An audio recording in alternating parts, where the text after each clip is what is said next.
Welcome to Inside Pitch. I'm Jeff Gordon here with Post-Dispatch columnist Lynn Worthy. Well, the Cardinals are in their final homestand, winding down the season. And look who's back. It's Nolan Arenado, showing the world that he can still play baseball, making some plays at third base, getting some production at the plate. This is just an opportunity to remind people, hey, we got to resolve this Nolan situation for next year. Either he's going to be here providing leadership or they're going to move him for something. What do you think? I think this is him showing that he's healthy and that he can still play baseball, so that if there's potential for movement in the offseason, it's not a question of whether or not he can play, whether or not he's physically capable, whether or not there's any issues. So to me, this is just sort of a proving that he's, in shape, that if another team wants to, come out and acquire him, that at least that he's a healthy body that you're getting. I almost equate it, I guess, to, in the minor leagues, there'd be guys who'd be blocked by somebody at the big league level, and they'd say, well, you don't just play for this organization, you play for the other organizations, the other, 29 organizations that might be taking a look at you. Right now, I think Nolan Arenado is not just playing for the Cardinals, he's playing for whoever it is who might be interested in bringing him in come next season, or come this offseason, I should say. Now, he wasn't doing himself any good playing with a bad shoulder, so that's been rectified as much as he could in season. Now, last week we talked about Masyn Winn trying to play through his knee injury. Certainly admired his grit and his commitment and his willingness to post, but ultimately pain caught up to him, and it just doesn't make much sense for a guy who's one of your cornerstone players to go through this. He takes a back seat, and Thomas Saggese gets an opportunity to get more reps toward the end of the year as he tries to establish himself either here or elsewhere. Yeah, Masyn, I think when we talked about it last time, it was as long as he's not going to be doing anything to hurt himself anymore, and he still wasn't. The issue became the recovery and the uncertainty about his availability from day to day just sort of meant that they were, changing lineups multiple times at the last minute, late scratches, and they just felt like that wasn't really going to do anybody any good. On the other side, Thomas Saggese, I think you think about Weatherholt, you think about some of these other guys, and it's easy to forget that when they acquired him in that Jordan Montgomery deal, he was sort of the centerpiece of that. He was a guy who was a AA, MVP at the Texas League.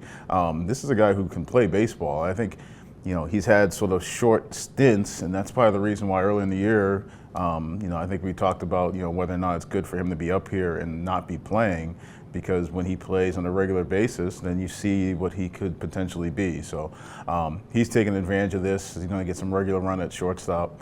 The Nolan Arenado return sort of means Nolan Gorman's going to fall by the wayside here late, but Thomas Saggese seems to be taking advantage of the opportunity he's getting. Yeah, he's put up numbers last couple months, and he's a right side bat. He's had to adapt. He can't swing out of his shoes and try to generate power that way. It has to be more measured at the plate.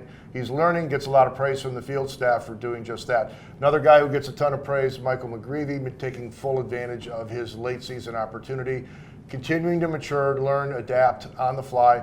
Coming off his most impressive performance as a major leaguer, giving fans some hope that this is a guy that you can pencil in and pen, actually, to your rotation next year and count on. Yeah, he's not going to change the mold of, St. Louis Cardinals starters. He's not going to come out and be a big swing and miss strikeout guy, but he's going to be a guy who can compete and give you a chance to win on a nightly basis. He's going to pitch to contact. He'll have some nights when he can adjust and get the swing and miss.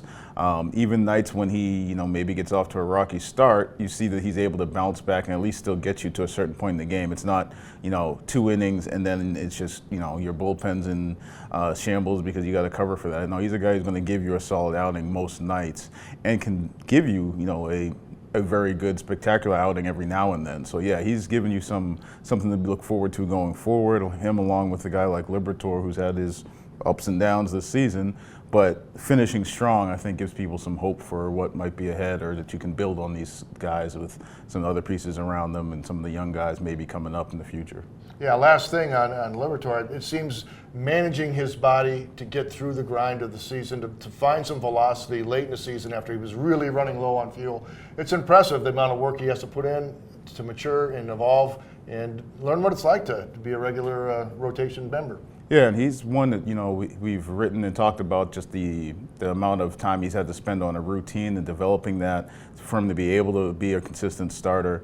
And he's had to make some adjustments to that on the fly because, he's never pitched this deep into the season on this type of a schedule, this much workload.